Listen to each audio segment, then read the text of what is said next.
อย่าพากันถามหาแต่เงินหลายเด้อให้ถามผู้เขาหาเงินผู้เขาแบกภาระ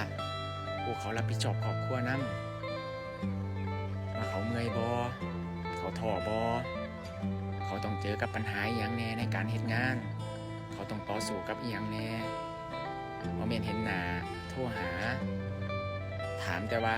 สิส่งเงินกลับบ้านมื้อใดสิส่งหลายปานใดเงินบ่มีใช้แล้วเด้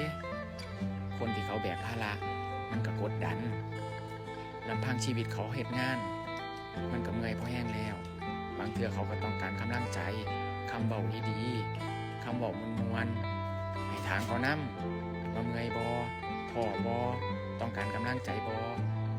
มึงอยู่จังไดมึงกินจังไดมึงเจอปัญหาอหย่างแน่